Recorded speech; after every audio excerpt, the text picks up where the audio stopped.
Кайырлы күн достар, бүгін сіздермен ерекше тіске басар ақшақар дайындаймыз. Арнама қош келдіңіздер. Мерекелік дастарханға арналған ақшақарымызға 3 ірі жұмыртқа, 3 кішілеу жұмыртқа, шпажка, листья жапырағы сәндік үшін, петрушка, қара бұршақ бұрышы, сәбіз қажет болады.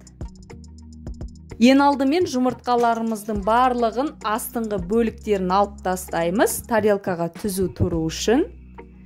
Енді сәбізіміздің көмегімен шапкаларын жасап аламыз.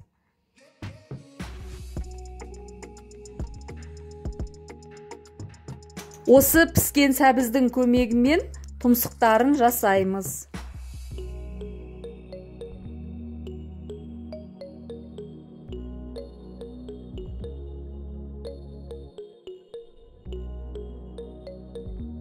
Листья жапырағын сәндеп тарелкамызға қойып қоямыз.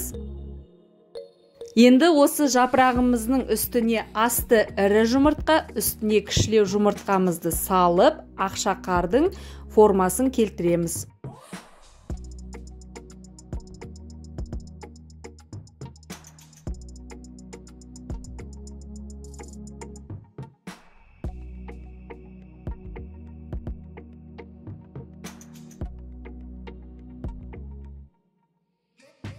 Енді қалған жұмыртқаларымыздан ақшақарды жасап болып, үстіне сәбізіміздің көмегімен шапкаларын қойып шығамыз.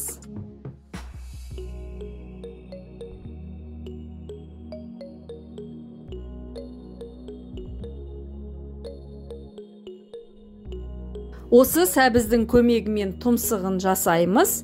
Енді қара бұршақ бұрышын, екі көзін, түймелерін, ақшақардың түймелерін жасап шығамыз.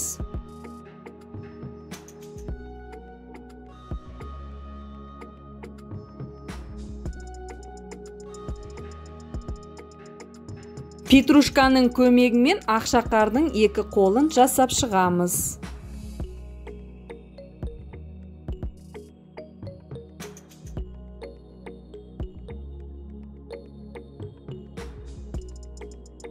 Осымен мерекелік дастарханға арналған ақшақарымыз дайын болды. Егер видеом ұнап жатса, астына лайк басып, пікір қалдырып, арнама тіркелуді ұмытпаңыздар.